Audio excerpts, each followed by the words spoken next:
I've always just felt like farm animals and dogs and cats, I have the same relationship with all of them, so it just made sense for me to not eat the animals that we consider edible when I don't eat my own pets. I'm a homesteader, also working full-time, and a graduate student, so a lot of different roles in my life. So I've always had a passion for rescuing farm animals. I didn't realize it's a little trickier sometimes than I initially thought it would be, but we had considered adding goats to our farm. We knew we didn't want to use them for anything other than companionship and giving them a good life, so rescuing was just the right choice. I had heard in the news about the local Humane Society took in hundreds of animals from a farm where they had been completely neglected, and a part of that they had rescued 27 goats. We're very unique when it comes to humane societies because we do have a farm animals section. I oversee the care of all the farm animals. A couple years ago that included the horses, but since then we now have a separate equine department. But we can address any and all farm animals that need to be rehomed. And the biggest challenge with adoptions is making sure that we are educating the adopter. So we adopted them about a month later once we had our goat run all set up and secure, and they came to the farm. And there's still, a couple of them are a little skittish still. They probably will always be that way, but you know, they'll come up to us, they'll sniff us, they'll eat from our hands. So I've had so much fun with them. They have some issues, you know, that we have to keep up with, like their hooves are in really bad shape still. You have to make sure that they don't have any parasites. And I would love to give them more space to roam, but because they were rescues, they have this disease that can be passed on in the ground, so you have to be really careful. So it just takes some precautions when you do rescue, but doesn't mean you shouldn't do it. It just means you have to kind of go into it with more research, I would say. But I love doing that. When we do our adoptions, we are adamant that these are pets-only animals. We understand farming. We understand where some of them may have come from.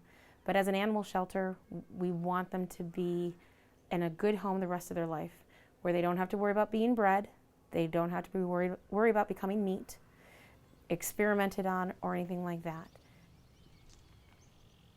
I would say the best thing to do if you're trying to have good animal husbandry skills and really think of the animal's well-being first is to think about their natural habitat and kind of trace it back to their history and where they live best, and think of their life through your lens. So chickens, a lot of people will like put chickens out in like a big pasture area, but that's not necessarily natural. They like trees, and so whenever we free range our chickens, we like to free range them near some trees because they like to have shelter, they like to feel safe.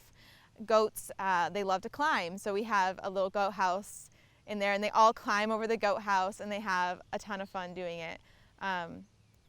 Just paying attention to their mood, to their attitude, and are they running around a lot? Are they playing?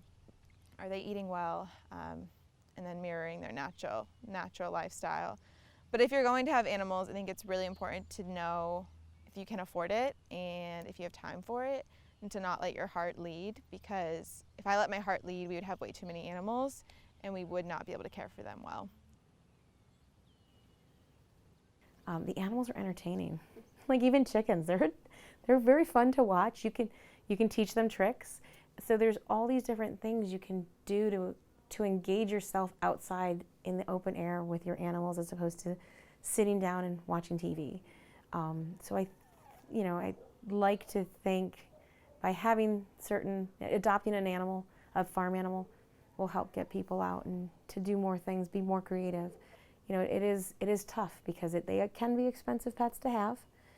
So you got to know that going into it and expect that the return you're going to get is a really full heart as opposed to a full pocket because you're selling their products. People are starting to make the connection that just because we've labeled something as a pet and something as food, it doesn't mean there's actually a huge difference with those things, and that if an animal's being abused, it doesn't matter whether it's a pet or a farm animal, it deserves to have a good life.